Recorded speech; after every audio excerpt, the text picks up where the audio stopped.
এই তথাকথিত সামনে আসতেছে তথাকথিত ভ্যালেন্টাইন্স ডে, আল্লাহ মাফ করুক, এই 14ই ফেব্রুয়ারি নির্লজ্জতা বেহায়াপনার এক মহড়া। ও যুবক, আমাকে কথা দাও, 14ই ফেব্রুয়ারি শবে বরাত। ও যুবক প্রিয় ভাই, আমাকে কথা দাও, এমন একটা পুণ্য দিনে, এমন একটা কল্যাণকর দিনে তোমরা কোনো পাপাচারে লিপ্ত হবে না। কথা দাও, কথা দাও প্রিয় যুবক। এমন একটা দিনের মধ্যে আল্লাহ পাক তোমাদেরকে পরীক্ষা করতেছেন, এমন একটা পবিত্র দিনের মধ্যে তোমরা যেন কোনো পাপে লিপ্ত না হও। আল্লাহ পাক তোমাদেরকে এটা ইমানি পরীক্ষা, এই তথাকথিত গার্লফ্রেন্ড বয়ফ্রেন্ড কালচারে তোমরা যেন না পড়ে যাও, এই বেহাপনা অশ্লীলতায় তোমরা যেন না জড়াও। আল্লাহ পাক তোমাদেরকে পরীক্ষা করছেন এক পবিত্রতম দিন, যেই দিনটা হলো রমাদানের প্রস্তুতি নেওয়ার দিন।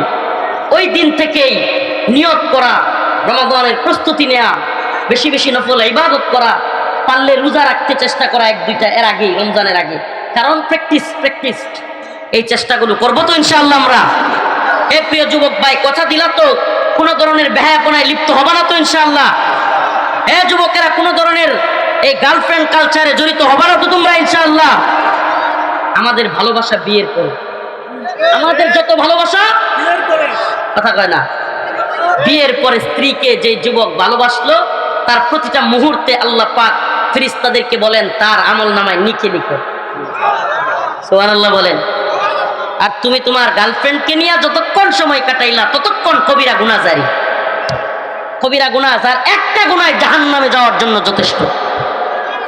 প্রিয় যুবক ভাইদেরকে বলি, আমাদের মুরব্বী বাবাদেরকে মাদেরকে বলি, এই নিজের পায়ে দাঁড়ানো, এই অজুহাত সেই অজুহাত, 5 লক্ষ 10 লক্ষ টাকার কাবিন মহারানা বুঝা মাথার উপর চাপাইয়া দিয়া বিয়েকে কঠিন না করে আমার যুবক যুবতী ভাই বোনদেরকে দ্রুত বিয়ের ব্যবস্থা করে দেন, দ্রুত বিয়ের ব্যবস্থা করেন। এটা প্রত্যেকটা বাবা মার কাছে আল্লাহর পক্ষ থেকে দায়িত্ব এবং কর্তব্য। যদি কোনো যুবক যুবতী গুনাহে জড়ায়, তার যেমন গুনাহ হবে কবিরা, তেমনি ভাবে যেই মা বাবা ওই যুবক যুবতীকে বিয়ে করাচ্ছে না তাদেরও গুনাহ হবে, আল্লাহর কাছে জবাবদিহি করতে হবে। বিয়েকে কত কঠিন করে ফেলছে। হ্যাঁ হ্যাঁ, আফসোস। 10 লাখ 12 লাখ 15 লাখ 20 লাখ মোহরের বোঝা চাপায়া দিয়া নিজের পায়ে দাঁড়ানোর কথা বলে, আরে নিজের পায়ে দাঁড়াইছে না, সে কি আমনের পায়ে চলে নাকি? আশ্চর্য কথা।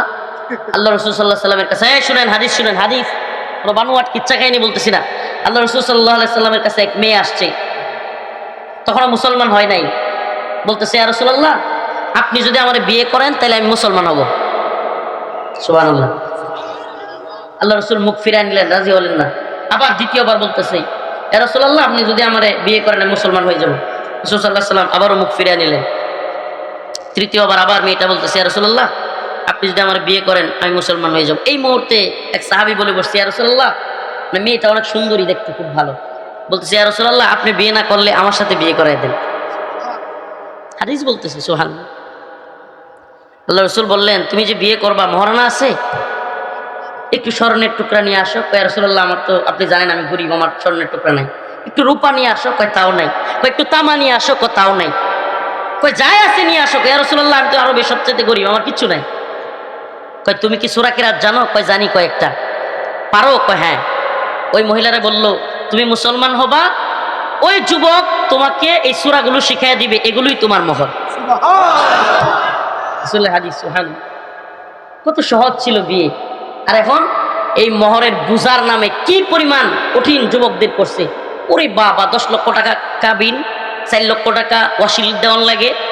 এরপরে হইল গিয়া এই কি এক নিয়ম বানাইছে, বাকিগুলো বাকি রাইখা দেয়। কোথায় পাইছেন এই নিয়ম? স্বামী স্ত্রীর প্রথম রাতের আগেই পূর্ণ মহারানা দেওয়ার নিয়ম। বোঝা চাপায়া দিয়া সব বাকি বাদে কয় পায়া দুরা মাফ চাই। ওরে শয়তানি। আমি মা বোনদেরকে বুদ্ধি দিয়া দেই, মাফ করবেন না, বলবেন যা টাকা নিয়ে আয়, নাইলে কোনো ধরনের গেট খোলা হবে না, মানে দরজা বন্ধ। সুজা কিসের এই ভণ্ডামি? ইসলামে এই ভণ্ডামির সুযোগ নাই। সব বাকি রাইখা পরে মাফ চাওয়া, কোনো মাফ চাওয়া নাই। এটা উসুল করতে হবে, এজন্য মোহর কম দিতে হবে, যার যতটুকু অবস্থান। আমি তো মূল মোহর তো দিছি, আরো 2-3 লাখ বেশি করে দিছি। কারণ কারণ এটা হলো হক, তার হক আদায় না করলে এরপরেও মেয়েদের দেখবেন যতই আদায় করেন, এরপরেও আমার এমনও কয় যে পূর্ণ নাকি আদায় হয়েছে না। যতই দেন তারপরে হবে না, তো না হোক, আল্লাহর কাছে তো আর জবাব নাই। হে যা মনটা করতে থাক, সে বলবেই। মেয়েদের কাজই বলা, কিন্তু আল্লাহ তো জানে আমি সব দিয়ে দিছি, আমি পই পই করে হিসাব করে দিয়ে দিছি, দিয়ে আরো বেশি দিছি। তো এরপরে যদি না করে তাহলে আমার কিছু করার নাই। কিন্তু বিবাহকে সহজ করা, আমি তো বলি কি, বাবা মারে বুদ্ধি দিয়া যায়, ক্যাম্পেইন করবেন প্রয়োজনে, এলাকার যারা হিতাকাঙ্ক্ষী ক্যাম্পেইন, বিয়ের ক্যাম্পেইন করবেন, ফজরের নামাজের ক্যাম্পেইন করবেন। দুইটা ক্যাম্পেইন চালু করতে পারেন। উলামায়ে কেরাম যারা আছে, যুবকরা যারা আছো, নামাজ পড়ো, যুবকদের একটা গ্রুপ খুলবা হোয়াটসঅ্যাপে অথবা মেসেঞ্জারে, প্রতিদিন ফজরের সময় এই গ্রুপে ঢুকে ফজরের সময় বন্ধু বান্ধবদেরকে বলবো সালাম দিবি, তোরা কি করবি, সালাম দিবি, আসসালামু আলাইকুম। তার মানে সে ফজরের সময় উঠছে। তার মানে কি, আর যারা নক করে নাই, সালাম দেয় নাই, তারা উঠে নাই, প্রমাণ হয়ে গেছে। যে কয়জন উঠে নাই আর যে কয়জন উঠছে, যারা উঠছে নামাজ পড়ছে, তারা গিয়া পরের দিন ওই যারা নক করে নাই ফজরের সময়, এদেরকে গিয়া সালাম দিবা, ভাই তুই তো উঠতে পারিস, তাই আসসালামু আলাইকুম, তুই কাজাটা পর, আর আজকে থেকে আর কাজা করিস না। এই ক্যাম্পেইন চালু করেন। আরেকটা ক্যাম্পেইন হইতে পারে বিয়ের, এটা তো ক্যাম্পেইন ফজর, এটা কি ক্যাম্পেইন ফজর, সুবহানাল্লাহ। যে ক্যাম্পেইন ফজর চালু করবে, ফজরের নামাজ যে আদায় করবে, তার বাকি 4 ওয়াক্ত নামাজ এমনি এমনি সুন্দর হয়ে যাবে। ফজরের নামাজ সবচেয়ে কষ্ট।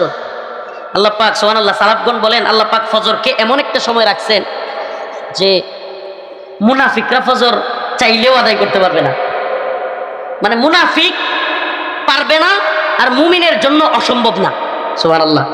মানে আল্লাহ পাক ফজর রক্তটাকে এমন একটা সময় রাখছেন, দিন থেকে রাতকে যেমন ফজর আলাদা করে দেয়, ফজরের নামাজ কি করে দেয়, দিন থেকে রাতকে আলাদা করে দেয়, তেমনি ভাবে ঈমান থেকে নিফাককেও ফজর আলাদা করে দেয়।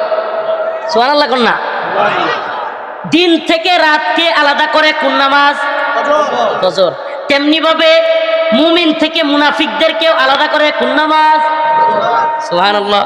সালাফগণ, আমাদের আকাবিরগণ বলেছেন যে ফজরের নামাজটা আল্লাহ পাক এমন ওক্তে দিয়েছেন যে মুমিনের জন্য অসম্ভব না, মুনাফিকের জন্য সম্ভব না।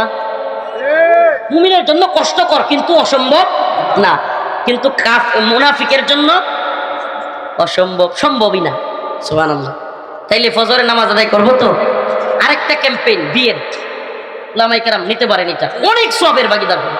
এই জিনামুক্ত সমাজ গড়ার জন্য আল্লাহ পাকের কাছে আপনারা আরশের নিচে ছায়া পাবেন। সুবহানাল্লাহ। এটা কিভাবে সম্ভব?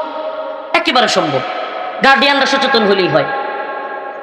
মেয়ের বাড়ি থেকে কোনো কিছু আশা করবেন না, সাবধান। কি হবে তাইলে? সহজ বিয়ে। মেয়ে ছেলে দেখবে অল্প মহারানা, অল্প মহারানা, এরপরে কি একটা ছাগল, একটা বকরি জবাই হবে, ছোট্ট অলিমা, অলিমা হবে ছেলের বাড়িতে। কোথায়? মেয়ের বাড়িতে। এই গাট্টি বইরা লোক গিয়া খাওয়া, এটা নাজায়েজ। সুস্পষ্টভাবে বলি, উলামায়ে কেরাম এখানে আছেন, মেয়ের বাড়িতে 100 জন 200 জন নিয়ে খাওয়া কি নাজায়েজ। কিন্তু অলিমা যত বড় করতে পারেন এটা সমস্যা নেই, কিন্তু অলিমার বোঝাও চাপায়া দেওয়া যাবে না। অলিমা যদি যতটুকু অবস্থান, আমি তো বলি আল্লাহ রসুল বলেছেন, এটা আমার কথা না, আল্লাহ রসুল বলেছেন যেই বিয়েতে খরচ যত কম সেই বিয়ে তত উত্তম। সুবহানাল্লাহ। যেই বিয়েতে খরচ যত কম সেই বিয়ে। এই মহরে ফাতেমির নামে, মহরে ফাতেমি নতুন এক প্রথা চালু হয়েছে। উলামায়ে কেরাম আসছেন, মহরে ফাতেমি কি ওয়াজিব না ফরজ? কোনো কিছুই না। মহরে ফাতেমি দিতেই হবে, এই বাধ্যবাধকতা কে করছে আপনারে? মহরে ফাতেমি এখন অনেক টাকা চলে আসে, এত টাকাও মোহর দিতে হবে, এটা বাধ্যবাধকতা নাই। মহরে ফাতেমিও যদি কেউ দিতে না চায়, এখন মহর আর এই কাবিন নামা বড় কেন করে? সংসারটা যদি ভেঙে যায়।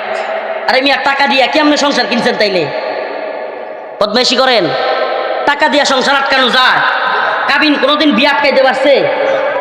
বড় একটা অ্যামাউন্ট দিয়া রাখে যাতে বয়ে মানে না সারে, নাউজুবিল্লাহ। এটা কোনো কথা হইল? মানে মানে বিয়ের আগেই সারাসারি চিন্তা। আপনি বুঝছেন সংসার কেন টিকে না? এত সংসারে বিচ্ছেদ কেন? কারণ শয়তানি তো আগেই, বাবা মার মাথায় শয়তানি, স্বামী স্ত্রীর মাথায় শয়তানি, যে মোহর কম দিলে ফায়দা কি, ছেড়ে দেওয়া যাবে সহজে। নাউজুবিল্লাহ, নাউজুবিল্লাহ। আমার স্ত্রীকে যদি আমি 1 টাকাও মোহর দিতাম তবুও কি আমি ছাড়তাম? আমাকে সারা দুনিয়া দিয়ে দেওয়া হলেও কি আমি আমার স্ত্রীকে ছাড়বো নাকি? উলামায়ে কেরাম তাদের স্ত্রীকে সবচেয়ে বেশি ভালোবাসে। আলেমদের কাছে মেয়ে বিয়ে দিলে সুবিধা কি? কারণ আলেমরা জানে তারা পরকীয়া করতে পারবে না, অন্য নারীদের কাছে যেতে পারবে না, এজন্য স্ত্রী ছাড়া তাদের উপায় নেই। আর জেনারেলরা বলতেছি না সবাই খারাপ, কিন্তু বাস্তবতা কি? একজন আলেম সে কি চাইলেই কি অন্য মেয়ের কাছে যেতে পারবে? কিন্তু একজন প্যান্ট শার্ট ফুটসুট পড়ুয়া যে কোনো মেয়ে নিয়ে হাঁটতে পারবে। একজন আলেম, সমাজের পরিচিত আলেম, জীবনে কোনোদিন একটা মেয়ে নিয়ে এভাবে হাঁটতে পারবে? পর্দা না কইরা সম্ভব? এই জন্য বলি প্রিয় ভাইরা আমার, বন্ধুগণ আমার, দিনদার ছেলে বাছাই করবেন। আলেম না হোক, আলেম না হোক, দিনদার ছেলে বাছাই করবেন বিয়ের ক্ষেত্রে। দিনদার, যে নামাজ পড়ে। মিয়া ভাই, এটা কথা বলে যায়, এটা আমি প্রায়ই বলি, বাবাদেরকে বলি, মেয়েদের বাবা মাদেরকে বলি, যেই ছেলেটা এই শীতের রাত্রে ঠান্ডা পানি দিয়ে অজু কইরা ফজরের নামাজ প্রথম কাতারে আদায় করে, তার রবের হক আদায় করে, বিশ্বাস করেন এই অবস্থায় যে ছেলেটা তার রবের হক আদায় করে, সে জীবনেও আপনার মেয়ের হক নষ্ট করবে না। ওই দিনদার ছেলের কাছে বিয়ে দেন। দুনিয়ার টাকা পয়সা দিয়ে ভিক্ষা, বাড়ি গাড়ি, বিরাট ব্যাংক ব্যালেন্স, বিরাট ব্যাংকে চাকরি করে, ব্যবসা করে, এই করে সেই করে দীক্ষা, কোটি কোটি টাকা দিয়ে বিয়ে দিবেন, দিন শেষে সংসার ফুটুস। আমি বলতেছি না সব বড় লোকরা খারাপ না, কিন্তু অধিকাংশই এমন যে টাকা পয়সা দিয়ে যারা বিয়ে দেয়, বিবাহ বিচ্ছেদ বিষয়। দিন দেখি, কি দেখে? দিন দেখে নামাজ পড়ে কিনা, পর্দা করে কিনা, পরিবারটা ভালো কিনা, বংশীয় ভাবে ভালো কিনা, গরিব হোক গরিব হোক, কিন্তু আত্মমর্যাদা আছে, সমাজের মধ্যে তার মর্যাদা আছে। কেন? কারণ গরিব হইলেও তার স্বভাব ভালো, মানুষ সম্মান করে, এরকম দেখে। প্রিয় ভাইরা আমার, বন্ধুগণ আমার, ক্যাম্পেইন ফজর, ক্যাম্পেইন বিয়ে, দুইটা জিনিসের দায়িত্ব দিয়ে গেলাম আপনাদের এলাকাবাসীকে। আর হলো 3 নাম্বার, প্রথম দিকের আলোচনা হলো আওয়ামী লীগ বয়কট। এটা আবার ভুলে যায় না, 3টা জিনিস, ক্যাম্পেইন ফজর, ক্যাম্পেইন বিয়ে, আওয়ামী লীগ বয়কট। আওয়ামী লীগকে সামাজিকভাবে বয়কট করেন, বিশ্বাস করেন এরা ভালো হবে সামাজিকভাবে। কোন আওয়ামী লীগের সাথে, আওয়ামী লীগ করে, ছাত্রলীগ করে এমন ছেলের কাছে মেয়ে বিয়ে দিবেন না, সাবধান। তাইলেই দেখবেন মানুষ হবে। প্রিয় ভাইরা আমার, বন্ধুগণ আমার, আমাদের কাজ হলে দেখি ভালো করা, ওই পথে ছেড়ে দেওয়া না।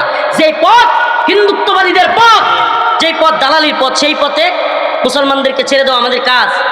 কোন মুসলমানকে হিন্দুত্ববাদীদের পক্ষে, আরে আওয়ামী লীগ বর্তমানে সবচেয়ে ভারতের পক্ষে। ইবনে তাইমিয়া রাহিমাহুল্লাহ বলছেন, কোন ব্যক্তি যদি কাফেরদের পক্ষে থাকে, মাথায় কোরআন নিয়েও আসে, তবুও সে কাফের। কাফেরদের পক্ষ থাকলে সে কি? মুসলমানদের বিরুদ্ধে গেলে ঈমান থাকবে না। আল্লাহ মাফ করুক। প্রিয় ভাইরা আমার, বন্ধুগণ আমার, এটা একটা জামে মসজিদ, রতনপুর বাইতুল আকসা জামে মসজিদ, হাফিজিয়া মাদ্রাসা আছে, কেউ উঠবেন না দয়া করে, অল্প রুমাল যাবে। আমি আরেকটু কথা বলবো, কিন্তু রুমালগুলো যাবে, ফিরে দিবেন না রুমালগুলো, খালি হাতে দিবেন না রুমালগুলো।